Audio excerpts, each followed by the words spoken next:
할렐루야. 네, 반갑습니다. 네, 이렇게 저희들이 만날 수 있는 자리가 이 자리 하나뿐이었는데 앞으로는 더 가까운 자리에서 만나게 될 줄로 믿습니다.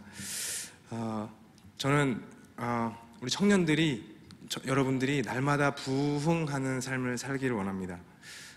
그리고 예수님을 믿는 사람이라고 한다면 날마다 잘 돼야 되고 날마다 부흥해야 된다고 믿습니다.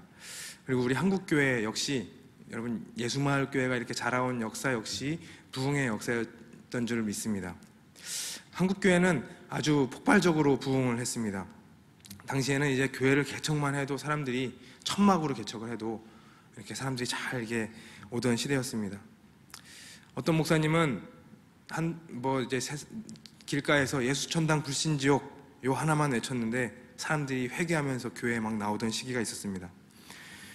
예수님만 믿으면 구원이다라는 말에 사람들이 믿음으로 받아들이고 나왔습니다. 그렇게 사람들은 믿음을 살아내던 시대가 불과 한 1-20년 전이었습니다.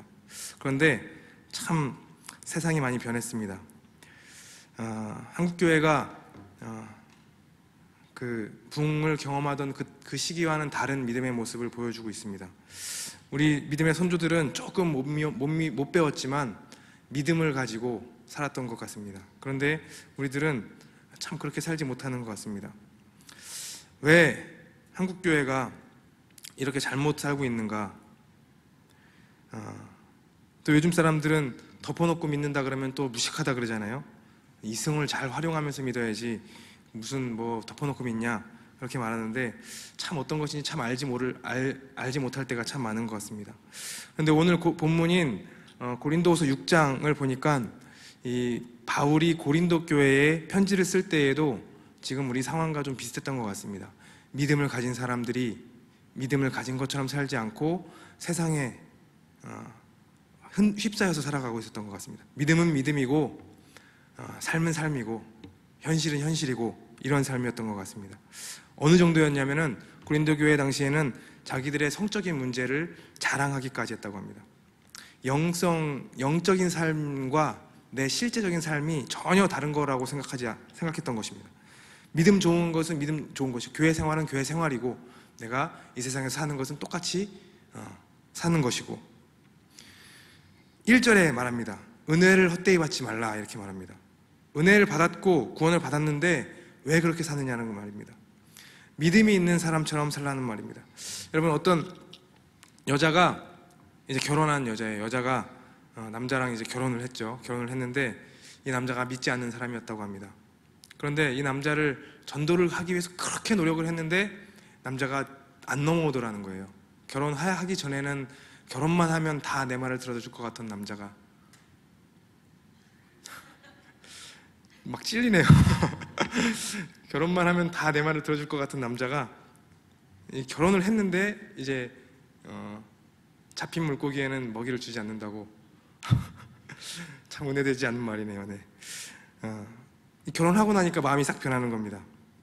그래서 당신 어떻게 하면 교회 나갈래? 그렇게 얘기하니까 이 여자가 이제 이 남자가 여자한테 너 그러면 너가 본 사람들 중에서 정말 믿음을 가진 사람을 한번 데려와 봐라. 내가 그럼 그 사람을 보고 믿음을 가져도 되겠다 한번 생각해보고 그러고 한번 교회를 나가겠다 이렇게 얘기를 했다고 합니다. 그런데 결국 이 남자가 결국 교회에 나갔을까요? 못 나갔다고 합니다. 예수님이 하신 그 말씀에도 이런 말씀이 있으시죠. 말세에 정말 믿음을 보겠느냐. 네. 여러분 지금 어떤 세대에 살고 있습니까? 여러분 3포 세대, 5포 세대, 7포 세대 제가 찾아왔습니다. 3포 세대는 연애와 결혼과 출산을 포기한 세대입니다. 5포 세대는 3포 더하기 집을 포기한 것 그리고 하나 더해서 인간관계를 포기한 것입니다. 7포 세대는 무엇입니까? 여기에 더해서 꿈과 희망을 포기하는 것입니다. 그리고 더 나아가서 이제는 M포입니다.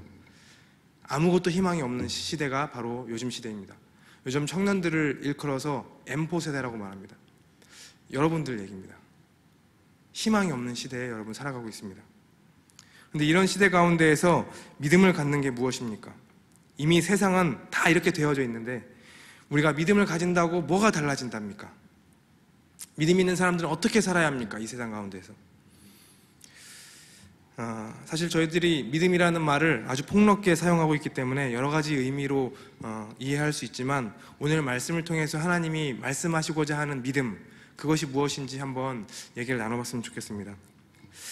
어쩌면 이 시대를 살아가는 사람들에게 믿음을 지켜라 라는 말은 가혹한 말일 수 있을 것 같습니다. 희망이 없는데 무슨 믿음을 지키냐, 당장 믿음을 지키는 것보다 당장 내일 내가 아르바이트 하는 것이 더 중요하고, 내가 취업을 위해서 공부하는 것이 중요하고, 스펙을 쌓는 것이 중요한 시대 아닙니까? 생계를 유지해야 하는 청년들에게 주일 예배가 중요합니까? 아르바이트가 중요합니까? 누가 감히 그런 사람들에게 너 11조 해야지, 감사헌금 해야지, 예배 잘 드려야지 말할 수 있겠습니까? 그렇게 하는 것이 믿음이다, 그렇게 말하는 것이 쉽습니까? 물론 그렇게 해야 됩니다. 그렇게 하지 말라는 얘기가 아닙니다. 그렇게 해야 됩니다. 그렇게 하는 것이 믿음입니다. 그런데 여러분, 그런 사람에게 너 11조 왜 안 해? 11조 해야지 하는 것이 쉬운 일입니까?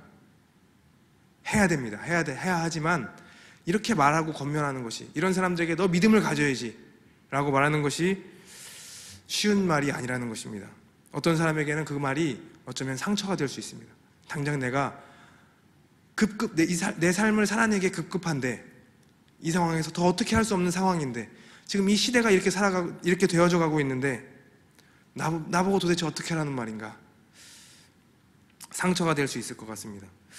여러분은 믿음은 믿음이고 현실은 현실이라고 생각하십니까? 아니면은 그래도 믿음을 지켜야 한다고 생각하십니까? 제가 여러분들에게 말씀드렸지만 저희 어머니가 쓰러지시고 한 6개월쯤 되셨을 때입니다. 저희 아버지와 저와의 관계가 완전 파탄에 이를 지경이었습니다. 저는 이제 저희 어머니를 어떻게 해서든지 살리기 위해서 이 병원 저 병원 다 알아보고 돌아다니고 있고, 병원비가 좀 나와도 어떻게 해서든지 치료를 해보려고 그렇게 하던 시기였습니다. 그런데 저희 아버지의 마음속에는 이런 마음이 있었던 것 같습니다. 이렇게 계속해서 병원비가 나가다 보면 결국엔 노숙자가 되겠구나. 저한테 실제로 그렇게 얘기를 하셨습니다. 난 노숙자가 될 거라고. 참 힘든 일이었습니다. 그런데 그런 상황 가운데서 제가 저희 아버지한테 그래도 하나님이 계시잖아 라고 말하는 것이, 여러분, 쉬운 얘기였을까요? 그래도 믿음을 지켜야죠 아버지 라고 말하는 것이 쉬운 얘기였을까요? 쉬운 얘기가 아니었습니다. 제가 저희 아버지에게 그렇게 말했더니, 믿음은 믿음이고 현실은 현실이지 라고 말합니다. 네가 현실을 뭘 알아? 라고 얘기하십니다. 저희 아버지가 여러분 장로님이십니다. 기독교 대한감림회 네, 안산 남지방에서 파송을 받으신 장로님이십니다. 여러분, 이런 사람들에게 정죄하는 것이 어떤 의미일까요? 여러분, 이게 사실 간단한 문제가 아닙니다. 그런데 오늘 말씀에는 뭐라고 말합니까? 4절 5절 한번 다 같이 읽어볼까요? 4절 5절입니다. 6장 4절 5절입니다. 시작. 오직 모든 일에 하나님의 일꾼으로 자천하여 많이 견디는 것과 환난과 궁핍과 고난과 매맞음과 갇힘과 난동과 수고로움과 자지 못함과 먹지 못함 가운데서도, 이 가운데에서도 믿음을 지키라는 말입니다. 이런 상황이 있을지라도 믿음을 지키라는 것입니다. 여러분, 상황을 잘 생각해 봅시다. 아무것도 할 수 없는 상황 아닙니까? 갇혀 있고 매맞고 있고 잠도 못 자고 있고 환난이 있고 궁핍이 있고 고난이 있고 난동이 있고, 이런 가운데에서도 믿음을 지키라고 말하는 것입니다. 바울이 고린도 교회에게 하는 말입니다. 이런 비슷한 상황이 예수님과 제자들에게도 있었습니다. 마가복음 4장 35절 이후에 나오는 말씀입니다. 우리 다 같이 한번 35절부터 41절까지 한번 읽어보겠습니다. 시작.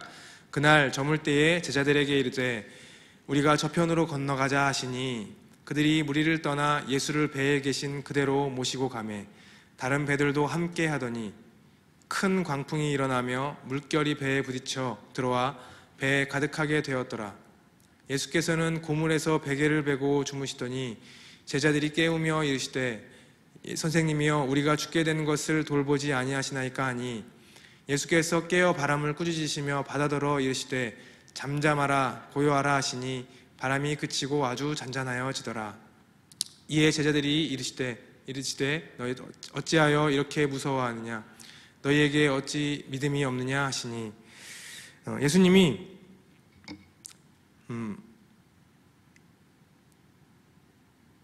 예수님과 제자들이 배를 타고 이제 건너편으로 건너가려고 합니다.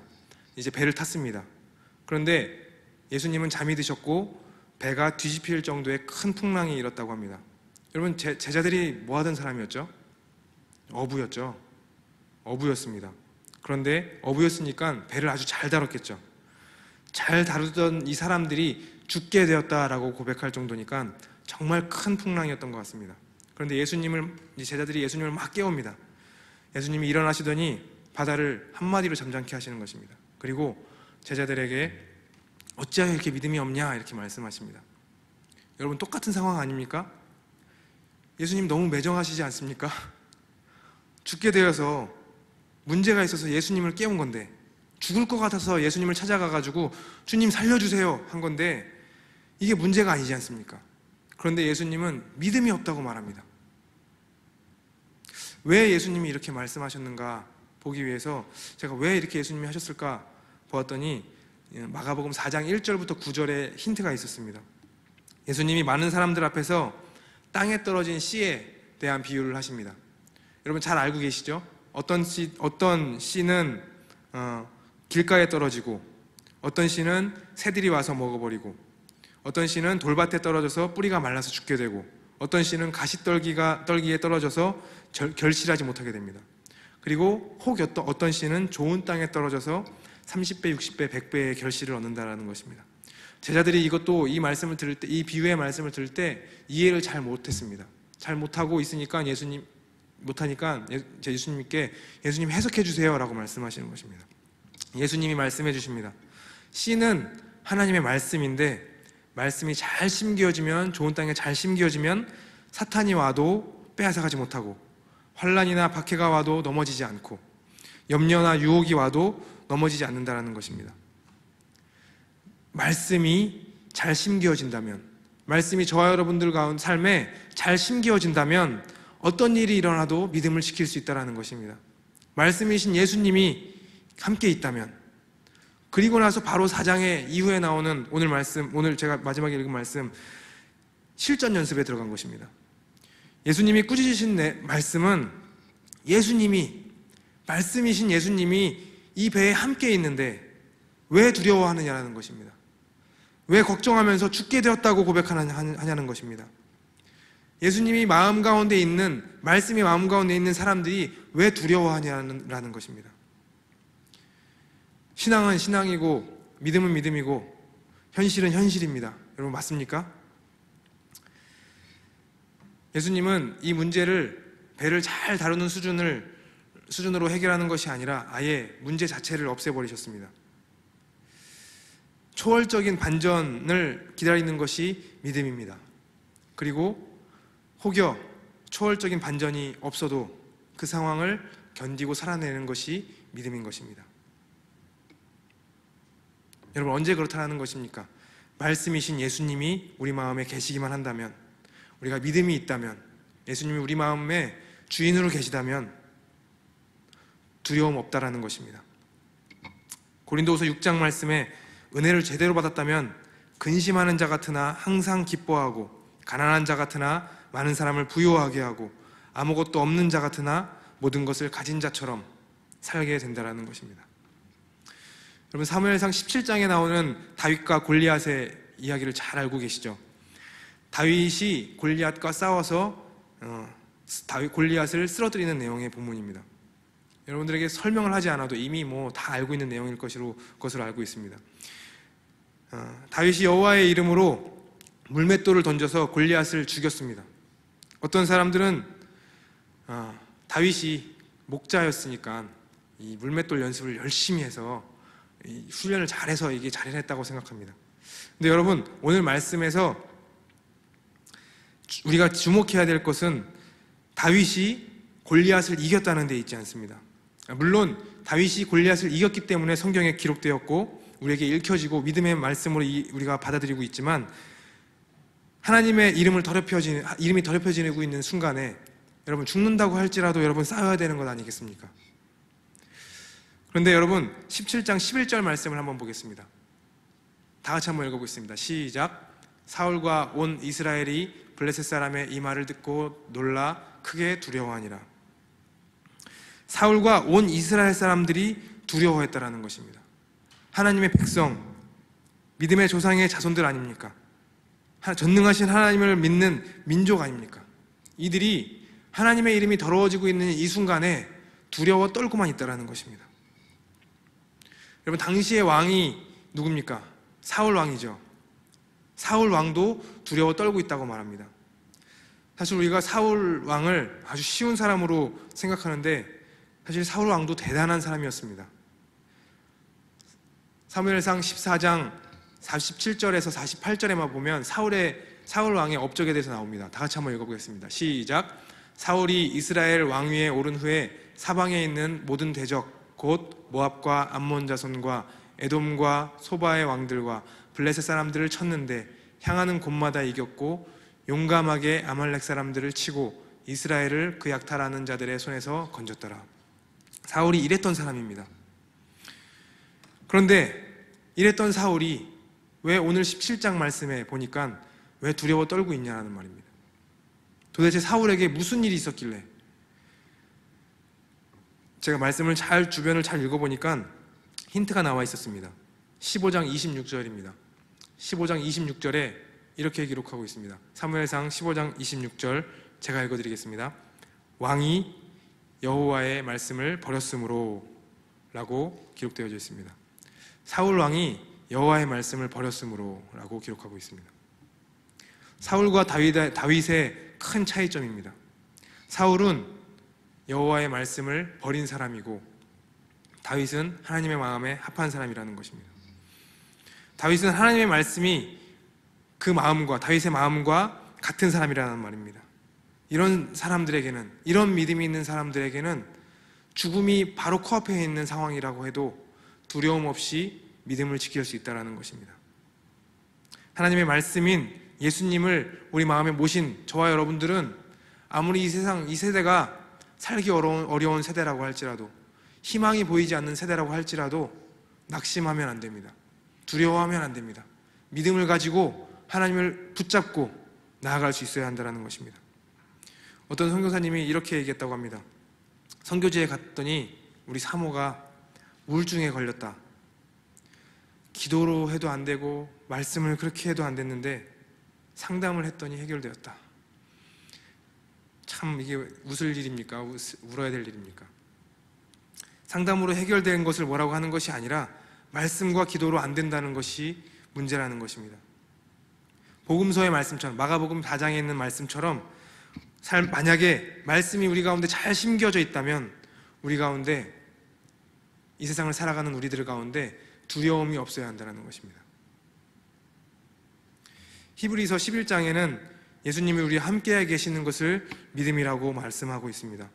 히브리서 11장 5절을 보니까 다 같이 한번 읽어보겠습니다. 시작. 믿음으로 에녹은 죽음을 보지 않고 옮겨졌으니 하나님이 그를 옮기심으로 다시 보이지 아니하였느니라. 그는 옮겨지기 전에 하나님을 기쁘시게 하는 자라 하는 증거를 받았느니라. 여러분, 에녹이 누굽니까? 하나님과 동행한 사람 아닙니까? 하나님께서 하나님과 동행한 에녹을 믿음의 사람이라고 말씀해 주시는 것입니다. 그러니까 하나님과 동행하는 것이, 예수님과 우리가 동행하는 것이 믿음이라는 것입니다. 그리고 그런 사람들에게 하나님께서는 믿음이 있다라고 말하는 것입니다.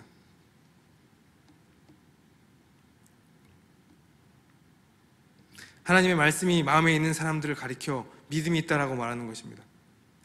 예수님이 마음에 있는 사람들, 예수님이 우리 삶에서 우리 삶을 좌우하시는 그런 사람들, 그게 믿음이 있다라는 것입니다.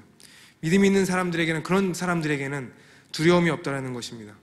걱정과 염려가 틈타지 않는다라는 것입니다. 다시 말해도 모든 상황이 안전하게, 모든 상황이 내 뜻대로, 내가 계획한 대로 된다는 것은 아닙니다. 어쩌면 살면서 믿음을 지키면서 살아가는 것은 더 어려움을 겪게 될 수도 있습니다. 더 손해보게 되는 경우가 있을 수 있습니다. 그런데 그 상황에 휩싸여서 무너지겠는가? 아니면 그 상황 가운데에서도 믿음을 붙잡겠는가? 여러분, 저와 여러분들은 예수님을 마음에 모신 사람들 아닙니까? 예수님이 저와 여러분들의 주인이십니까? 정말 예수님이 저와 여러분들에게 주인이 되셔서 우리 삶을 이끌고 계십니까? 우리 삶의 주권이 우리 안에 있기 때문에 저와 여러분들은 더 노력해야 되는 거 아닙니까? 그러니까 걱정할 수밖에 없는 것 아닙니까? 내가 노력한 만큼 받아들여야 하기 때문에. 여러분, 열심히 살지 말라는 말은 아닙니다. 누가 우리 삶의 주인이냐, 우리 삶에 예수님이 계시느냐, 우리 삶을 누가 이끌고 가느냐, 이것이 바뀌어야 한다는 말입니다. 이것이 바뀌면 두려움이 없다는 것입니다. 저도 아직 어렵습니다. 그런데 이것을 하나하나 하나님 앞에 맡겨드리는 것이 여러분 인생인 줄 믿습니다. 우리가 살아가는 삶인 줄 믿습니다. 인생을 살아가면서 날마다 더욱 예수님이 우리 삶의 주인이 되시는 것, 점점 더 예수님이 우리 삶의 주인 되시는 것, 이것이 믿음을 가진 사람들의 인생이라는 것입니다. 지금은 아직 두려울 수 있습니다. 그렇지만 여러분, 하나씩 하나님 앞에 맡겨드리는 것이 인생인 줄 믿으시기 바랍니다. 그리고 그렇게 될 때에 하나님께서 우리들의 삶을 이끌고 가실 줄 믿습니다. 그리고 결국에는 우리들 삶에 어떤 환란이 있어도, 어떤 어려움이 있어도, 어떤 두려움이 있어도, 어떤 고난이 있어도 두려움 없이 살 수 있다는 것입니다. 여러분, 은혜를 받았다면 여러분 이제 어떻게 살아야 하겠습니까? 여러분, 제가 이제 여러분들에게 만약에 신방을 하게 돼서 여러분이 막 어려움이 있어서 막 이렇게 저한테 신방을 왔어요. 막 고민 상담을 왔어요. 막 이제 막 어려운 얘기를 하는데 제가 믿음을 가지세요. 믿음을 가져 엄마 이렇게 얘기한다고 생각해 보십시오. 여러분, 은혜로 받으시겠습니까? 은혜로 받으시기 바랍니다. 물론 제가 그렇게 얘기하지 않을 겁니다. 그렇지만 결국에 제가 할 수 있는 얘기가 무엇이겠습니까? 결국에는 하나님을 의지해야 하는 것뿐입니다. 예수님을 의지하는 것뿐입니다. 그렇게 살아갈 수 있는 저와 여러분이 될 수 있었으면 좋겠습니다. 이제 우리들의 예배가 이제 2부 예배로 통합되어지면 저와 여러분들이 만날 수 있는 그 공간이 이제는 이렇게 멀게 이렇게 안 되고 좀 더 가까워질 줄로 믿습니다. 저에게 조금 더 제가 이렇게 숫기가 없는 사람이라고 얘기를 드렸죠. 네. 제가 아직 청년들에게 말을 놓지 못하고 있습니다. 한 명씩 은근슬쩍 놓기 시작하면 제가 왜 이래 이렇게 보시지 마시고 이제 조금 친해지려고 하시는가 보다 생각하시고 기쁨으로 받아주시면 감사하겠습니다. 우리가 계속해서 예배드릴 수 있고 그리고 찬양할 수 있는 공간이 있다는 것을 기억하시고 우리 청년부가 계속해서 여러분들이 함께 공감하고 그리고 함께 예배드릴 수 있는 기회를 만들 수 있기를 바랍니다. 그리고 제가 여러분들에게 더 가까운 자리로 나아갈 수 있기를 원합니다. 그렇게 하기 위해서 저희들 청년 리더들이 다들 고민하고 있고 기도하고 있습니다. 여러분들도 우리 예배가 2부 예배로 통합된다고 하여서 너무 이제 속상해하지 마시고 2부 예배에서 함께 더 기쁘게 예배드릴 수 있었으면 좋겠고, 교회 안에 우리 청년들이 믿음을 가진 자로서, 물론 우리가 날마다 더 배워야 하고 더 양육되어져야 하고 더 훈련되어져야 하지만 청년으로서, 믿음을 가진 청년으로서 교회에 더욱더 도움이 되고 교회의 일꾼으로서 자리 잡을 수 있는 우리 예수마을교회 청년들이 될 수 있었으면 좋겠습니다. 다 같이 우리 찬양하겠습니다.